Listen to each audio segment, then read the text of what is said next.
Hello friends, నేను మీ జ్ఞాన logs. ఈరోజైతే నేను మార్కెట్లో పోతా ఉంటే రోడ్ సైడ్ రేగి పండ్లు అయితే అమ్ముతునింది అనమాట.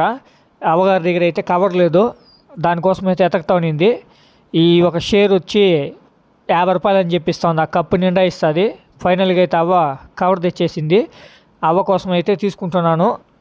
నా సంగతి మీకు తెలిసిందే. అవ్వ ఎండలో కష్టపడతాను కాబట్టి అందువల్ల అయితే వెళ్ళి తీసుకున్నాను అనమాట 50 రూపీస్కి. ఇంట్లో తెచ్చి కవర్లో ఉన్న రేగి పండ్లు గిన్నెలో పోసుకొని నీట్గా ఇవి క్లీన్ చేయాలని గిన్నెలో వేసానమాట. ఇది వెళ్ళి ట్యాప్లో వెళ్ళి నీళ్ళు తిప్పేసి మొత్తాన్ని క్లీన్ చేసేస్తాను. రేగి పండ్లు అయితే క్లీన్ చేస్తున్నాను. వీడియో నేనే తీస్తున్నాను కాబట్టి కొంచెం స్లోగా క్లీన్ చేస్తున్నాను. బాగా క్లీన్ చేస్తున్నాను అనమాట, వీడియో ఆపేసి కూడా. అట్లాగే దీంట్లో ఉప్పు అయితే యాడ్ చేసినాను అనమాట. రాళ్ళు ఉప్పు వేసి మళ్ళీ ఇంకొకసారి కడుగుతున్నాను. రేగి పండ్లు అయితే నీట్గా కొంచెం దాళ్ళు అట్లే పెట్టేసినాను 5 నిమిషాలు.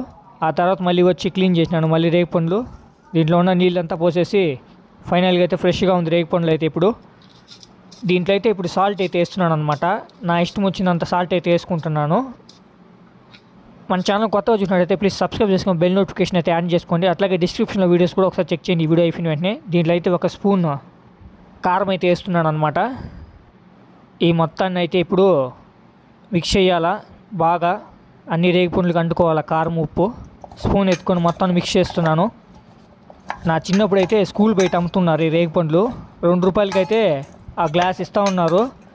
మన ఇండియాలో రేగి పండ్లు ఏమని పిలుస్తారో చూద్దాం. అన్ని భాషల్లో హిందీలో అయితే పీర్ అంటారు అనమాట. అట్లాగే తెలుగులో రేగి చెట్టు అని పిలుస్తారు. అట్లాగే తమిళ్లో అయితే బోర్కన్ను, కన్నడలో అయితే అజ్ప్రియా, కోలా, బద్రి అని పిలుస్తారు అనమాట రేగి పండ్లు అయితే. ఈ రేగి పండ్లు తినడం వల్ల లాభాలు ఏమంటే బ్లడ్ షుగర్ లెవెల్ కూడా ఇంప్రూవ్ అవుతుంది అనమాట. అట్లనే రేగి పండ్లు ఎక్కువ తినద్దండి, ఏదో లిమిట్గా తీసుకోవాలా. ఇన్ని కూడా తినకూడదు. మీరు లైట్గా ఒక 5-6 తీసుకోండి. డైలీ తినద్దండి అదే పనిగా అయితే. ఈ రేగి పండు వచ్చి ఏషియన్ ఫుడ్ అనమాట.